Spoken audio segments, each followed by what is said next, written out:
So the new conforming loan limit went up from $548,250 in 2021 to, wait for it, $647,200.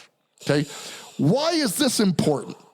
Because when the loan limits go up, do you think that sellers sitting on properties that were worth $540,000 last year are going to be, I know I can get more for the property, especially now that loan limits are up, but I'd rather just sell it for the $547,000 that was last year, right?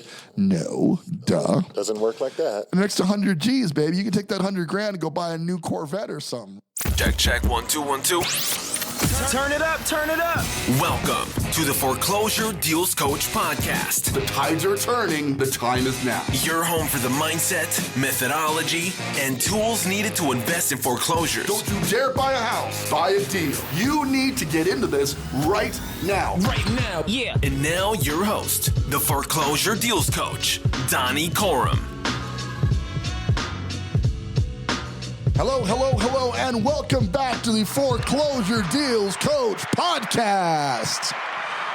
I'm your host and Foreclosure Deals Coach, Donnie Corum, recording live with my executive producer, Mr. Jonathan Winston. What's up, baby?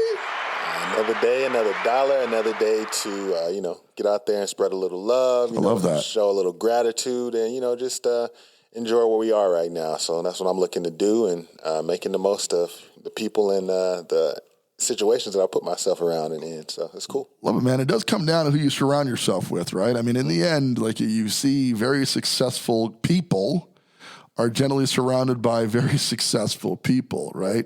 And if you're just hanging with Pookie, who lives around the way, a lot of times you end up more like Pookie. Remember when our parents used to tell us, like, you're going to become like your friends? And we're like, bro, that's dumb. I'm not going to do that. It turned, that was like exactly accurate. Man, parents, why do they know stuff sometimes? No need to argue. Parents just don't understand.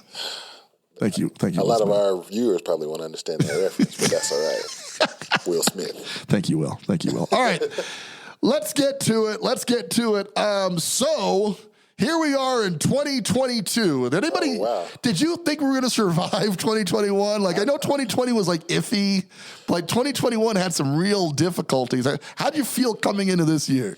I felt, I was kicking it with family, so I was kind of, scatterbrained from doing all that type of stuff. Right. In general, 2022, I'm just like, I want it to be over with. I'm tired of all this, the ridiculousness that we've kind of been dealing with. So just a little exacerbated, maybe that might be. I like that. Exasperate is a good word. Not a word we don't get to use very often either. So I think that's a good one. Yeah, I feel that way. Like, it was kind of shocking. I'll be frank with you. Like, I went into 2022 thinking, first of all, 22, like, I'm not a big fan of luck or numbers or numerology and that stuff, but my birthday is 11/22/77. Like, send gifts, just for the record. Like, I'm all doubles. Like, I like Ferraris. Red is preferred. Your numerology is real strong this year. Yeah, so it is. Like, so 22 is a big one for me because it's on my birthday. And I've always, when I got numbers, you had to pick a number in sports, right? I always did 22. So I've been 20. My daughter actually carried on that tradition. Wow. Her volleyball number is 22. Number. Yeah.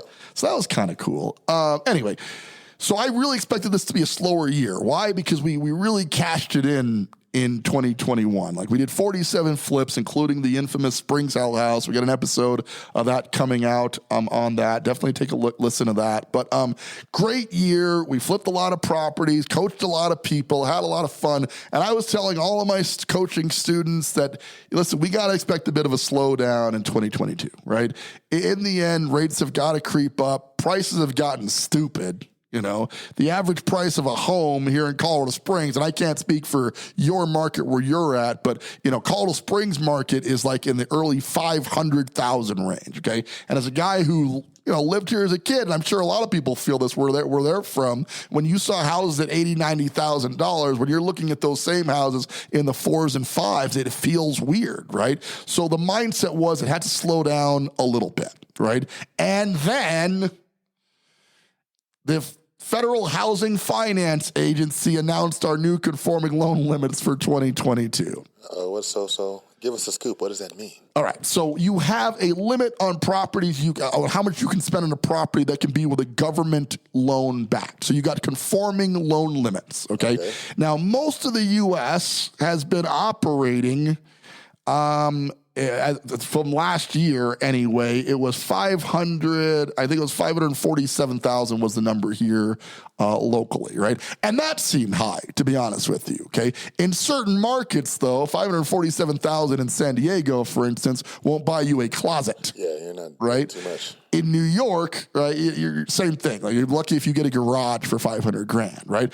But in Colorado, 500 was a median price. So it's like, all right, that makes sense that we can still do government-backed loans at that level. But obviously, with the recent increase, the Colorado Springs market went up 18% in 2021. With all these recent increases, there's been quite a bit of pressure on the conforming loan limits to increase. So people who are trying to get a low down payment loan, or like in the case like VA or whatever, a no money down loan, they had to push those limits up because housing prices went up. Okay. So the new conforming loan limit went up from $548,250 in 2021 to, wait for it, $647,200. Okay. Why is this important? Because when the loan limits go up, do you think that sellers sitting on properties that were worth $540,000 last year are going to be, I know I can get more for the property, especially now that loan limits are up, but I'd rather just sell it for the $547,000 that was last year, right? No, duh. Doesn't work like that. An extra 100 G's, baby. You can take that $100,000 and go buy a new Corvette or something, right? That's an extra. It's the same house you owned last year. It just went up. And now that more people qualify for loans up to that nearly $650,000 bracket, it is quite logical that prices are going to go up. Right? And they have. Like I said, we saw an 18% increase from the beginning of 2021 to the end of 2021. I would love to hear what your market went up. Please, reach out on the Facebook Foreclosure Deals Coach Insiders group. Tell me how much increase you saw in your year if you've got that statistic handy, because I'd love to hear it. But the reality is across the board, houses got much more expensive. Right? So people who are looking to get a government-backed loan should be breathing a sigh of relief right now, because the only way you're going to qualify for these government-backed loans is if the rates come up. So this is important for us investor types, okay? Because there's two schools of thought, obviously, in investment. One of them is the age-old adage, real estate always goes up in value over the long term. Surefire way to make a bunch of money in real estate is to buy it. God knows, I wish I had bought more properties back in the 80s. Of course, I was 5, so that might have been a factor, not picking up as much as I needed to back then, right? Didn't have the full, breadth of understanding. Right. I probably, I was too busy playing with Tonka toys and stuff, didn't know I should be investing in real estate. But if I had known, right, then I would have bought a lot more houses. I feel the same about the 90s. Obviously, we feel the same way about the 2000s, right? Mm-hmm. Even in 2010, back in 2008, when I was kind of starting my career in real estate, I was watching average properties in the 250s, 260 bracket. Yeah. Right? I don't know what the conforming loan limits were, but obviously should have bought a lot more of them back then. So if you hold on to real estate for the long term, in recordable history, you've benefited from it in the long term. Right? Like any investment, truly. Like you invest for long term. That being said, the other school of thought is it time to cash this stuff in? Right? And I'll be frank with you and tell you, I'm looking at this new conforming loan limit, and I know, I've been preaching the sky is falling, there's a crash coming for the entire time this show's been in existence, roughly 2 years, right?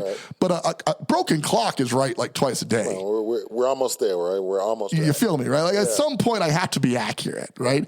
And accuracy is not as important as the fact that I'm hitting an age now, and if I get any old jokes from any of y'all, I'm going to start swinging, right?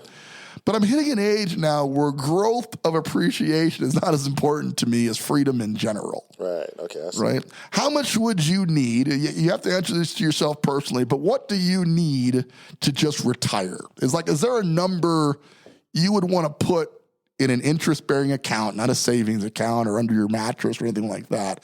But how much would you want to put away before you would just kind of stop working? And I got to be frank with you, I'm not looking to stop working. I love what I do. We flip houses, we coach people. I've got an operations team and a sales team. I'm not looking to get out, but I am kind of looking at, due to this last conforming loan limit, I feel like that they're going to increase the prices. There's going to be one last big push in price increases, right?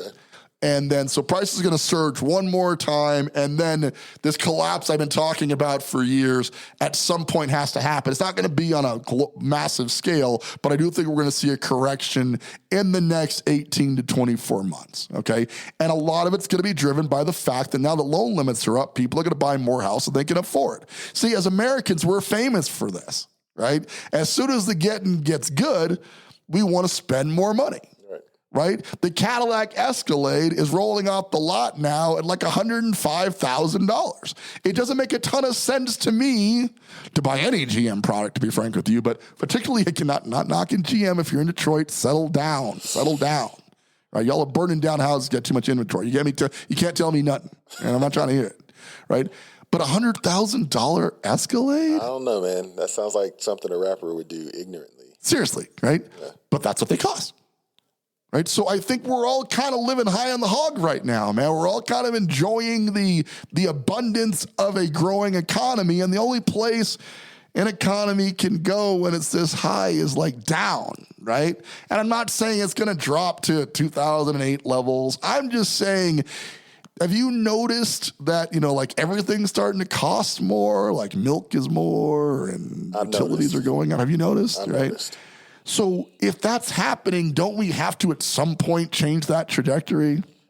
I would love that. I mean, come on, man. What's going on, guys? We got to figure this out. The government should be figuring it out because that's what, if we are paying them. But if we are paying them, that's what they're supposed to be doing is figuring out how to curb inflation, avoid stuff going up in price to where it's completely unaffordable. But instead, they're falling victim to the pressure from the market that's saying, well, we can't get a house for $550 anymore. So like, could you guys make the conforming limit like $650? And they're like, yeah, sure.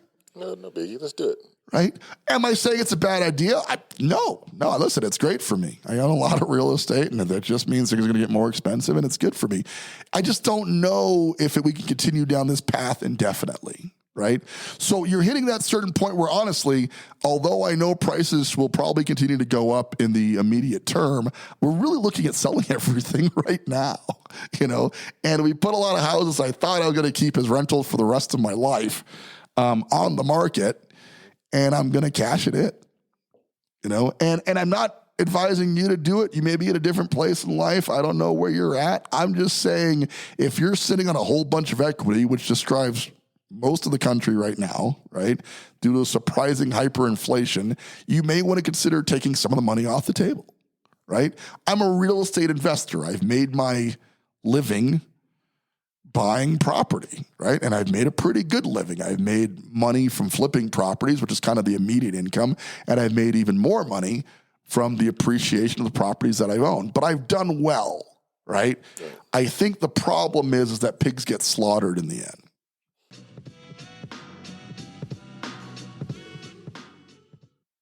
Hi, this is Donnie Corum, your Foreclosure Deals Coach.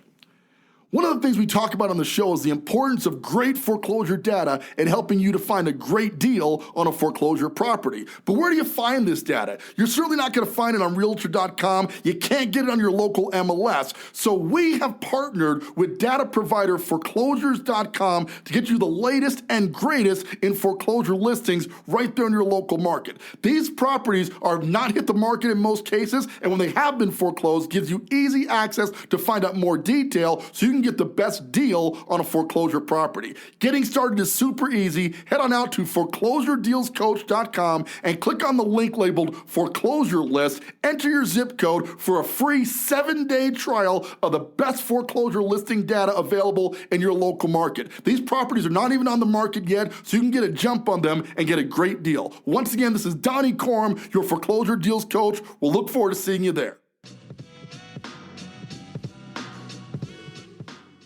Can't be too greedy. Right? Yeah. So I'm looking at my portfolio and I'm going, I might have a little bit too much in real estate. I'm not selling all of it.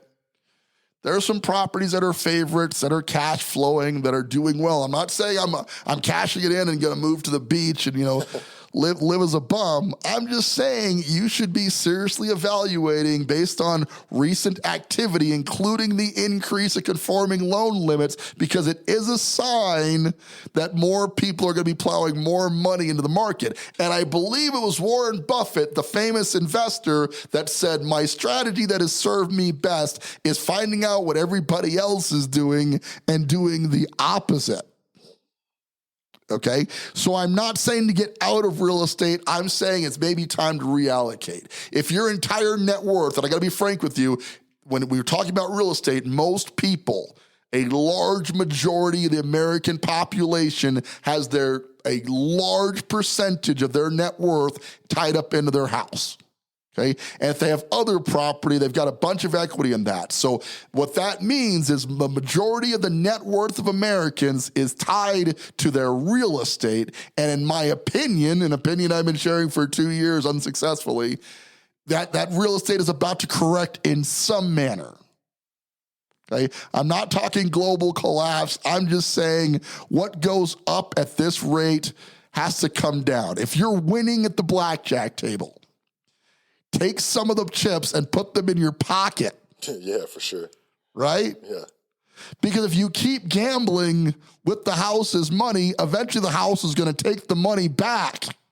Casinos did not, these gorgeous buildings and giant pyramids and structures were not built by giving people money. For sure. Right? The real estate market, in my opinion, if you already have equity and a lot of it, you should be taking some of that equity out and reallocating it into other investments. That's the only advice I'm going to give you, okay? I'm not saying to sell everything. I'm just saying I've struggled with this for years because it could keep going up. It's providing me an income from the rentals, right? I'm making money. I shouldn't sell it because it's going up. It's doing well. All I'm saying is if, like in my case, we're talking, because I'm a real estate guy, I mean, I'm embarrassed to admit this, but like 90% of my net worth is in real estate. You know, I got a little in the stock market, I got a little in the IRA, but it's no comparison to what I have sitting in my real estate portfolio right now. And that probably describes most of the people listening to the show right now. Okay? So I want you to really look. Any financial advisor anywhere would tell you not to have all of your eggs in one basket. And I'm a real estate guy. I advise people on real estate investment. And I am telling you that I personally am selling off some, not all, but some of my portfolio prior to hitting the peak of the market. Okay, because unless your crystal ball is working better than mine, I can't get mine to start. Must be this old engine. It just keeps it's like it just won't get going. So cloudy. It's so cloudy. We don't know what the market's going to do next, but we do know that the getting's good right now. Mm-hmm. They're raising loan limits, which means more buyers are going to stream into the market. You're going to see a quick surgence of the market. I'm not hoping to sell all of them tomorrow, but as the rentals come due and the leases expire, I'm not renewing. Right? I am telling them, sorry, we're selling it. You know, and that's not making people happy. But I do need to tell you that here in the Colorado Springs market, as we chat today, there are roughly 400 single family homes in the entire market, period. Okay. When you go affordable index, an affordable index for us is 500,000. Okay. There are less than 100. I think it was 85 this morning. Okay. So there are 85 affordable houses. I'm going to sell off 4 or 5 of them, right? Of my 13, I think I own total, right? And I'm going to take that money and I'm going to stick it anywhere else, okay? I'm going to operate from a liquidity standpoint. And a lot of it was spawned by this article we're going to post about the conforming loan limits increasing to $650,000. Okay, a lot of this was, I believe that at some point, homes are no longer going to be affordable at all. And you might already be in a city where that's the case, right? If you're listening to this in New York City, statistically speaking, you're already a renter, right? Because buying is just preposterously high. Hawaii, San Diego. How many cities are there already where renters are the dominating force in a marketplace because things just got too expensive, right? Did property stop going up in value because of that? No, they did not. Okay. Well, what happened was only the rich elite came in and bought properties, kept driving the prices up. It's not necessarily the end of the world. I'm just saying there is going to be a correction. Liquidity is important. And I'll be frank with you, when it corrects, I'm going to have all this cash, right? So I'm going to be able to buy in back at the bottom. Yep. Like right? That. As opposed to waiting and getting stuck with properties that I probably am not getting the most I could get for them. It stands to reason we're going to see another appreciation year, okay? But I'm going to take enough off the table now that I'm ready to reinvest in other things and diversify my portfolio a little bit. That's an awkward thing to discuss when you're on a real estate podcast, that I'm going to sell out and maybe not do as much in the real estate space, right? But I got to tell you, it's probably the best advice you're going to get this year. Yeah, I mean, even going back to the other episodes we've done on crypto and, Upland and NFTs and all these different things, depending on your understanding or your proximity to stuff like that, that might be a, worthwhile investment or something that might be a little bit too risky to you. Right. But the idea of diversifying and, looking into other avenues and places that you can put money and see, consistent growth that can outpace the market, year on year. At the end of the day, most times we're looking at 6 to 8% in most markets. You're going to see appreciation. If you can find something, whatever it is, that's going to give you a little bit better return than that, and it's you're comfortable putting your money there, you should probably think about it. And let me add to that, right? I got one property I bought a long time ago, my first McMansion, and I'm not going to lie to you, okay? I got either it's an ego problem or there's something slightly wrong with me, and I'm willing to accept that. But I got a 5,000 square foot house in like the Northgate area of Colorado Springs, okay, north end of town. And when I bought it, everybody was like, you're just showing out. You need to buy this big ass house. You don't need this. It's just you, your wife, and 3 kids, and it's got like 6 bedrooms and necessary. I go, I'm not buying this to show off. I'm buying this because it's a good investment. But time will tell. I'll holler at y'all later, right? So we fast forward. I paid $430,000 for the property. Today, it's worth just shy of $900,000, okay? That's cool in and of itself, so I made $400,000 for doing, just hanging out, right? But during that time, obviously, 10, 12 years have elapsed. I've been making payments. It's been a rental, right? So somebody else has really been making the payments for me for the vast majority of the time that I've owned the property. Today I owe $270-ish. Okay. So the delta between the 900 it's worth and the 270 is like 600 G's. Yeah. And I gotta be frank with you, it feels really good to sit here and tell you I got $600,000 worth of equity in a property. But I talk to homeowners all the time who are sitting on hundreds of thousands, if not millions of equity. And I go, it feels good, but is it making you money? And the answer is no.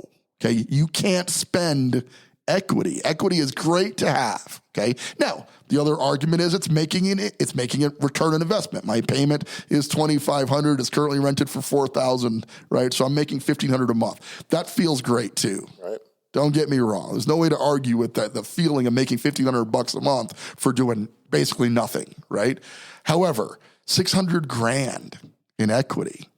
You're telling me there's no way I can invest making more than $1,500 a month on 600 G's? How many 1,500s you got to invest to get to that 600? You see what I'm saying? How long is that going to take?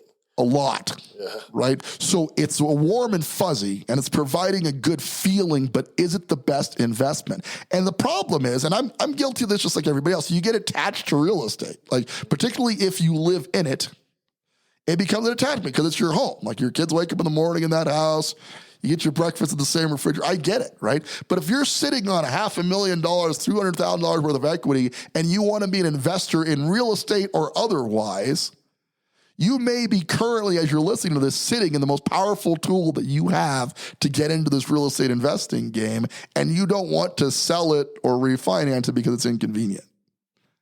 You see what I'm saying? Yeah. I got another McMansion, bought it for $300, owed $200, worth $600. There's another 400 G's sitting there. And yes, it makes me $1,200 a month in rental income. It's a great passive income. But I'm convinced that I could take that $400,000 in equity and I could maximize the return. If I was making 10% return on the $400,000 that's sitting in that house right now, that's more than you're making. That's $40,000 a year. I'm currently making like $15,000 a year, okay? Smart investors are looking to maximize their return on investment. right? And every financial planner, guy that's trying to sell you a mutual fund and everything, they're always trying to sell you the safety of it, right? You're going to get 6%, and depending on your age, the safety may be what you need the best. Like, that may be the best thing for you, okay? But I can tell you in most cases, there are relatively stable risk investments that can get you an 8 to 10% return that is not being tied up in the house that you live in or the house that you've had for 10 years as a rental. That feels good to own cheap, and you've got a good cash flow, but may not be the best return on investment. You know, and that's something we discuss a great deal in our coaching with our students. Like, I got to get you uncomfortable. And I tell you, it took a long time to get me comfortable with this conversation, right? But I did some math, and we're talking about what amounts to 7 figures plus worth of equity, right? That's sitting there and making me feel good about myself, but is not necessarily the best return on investment. Our objective is to retire, is it not? Got to get out eventually, man. Isn't the goal to make enough money so you can live on the beach for the rest of your existence? Yeah, I'm trying to live on the beach and then fly to a mountain when it's when I want to change the scenery, right?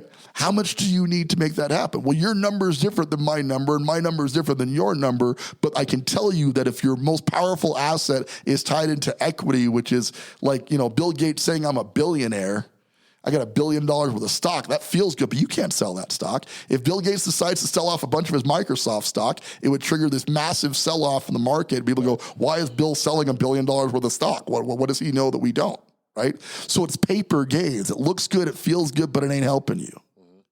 Right? I'm trying to, and I hope what your takeaway from this, these loan limits increases, is you need to understand that the paper gains are not helping you anymore. You've got to get some of your portfolio liquid, so when it's time to really buy in at the bottom, you're prepared to do so. And even if you never buy more real estate, if there was ever a good time to profit from the real estate you own, it is definitely right the heck now.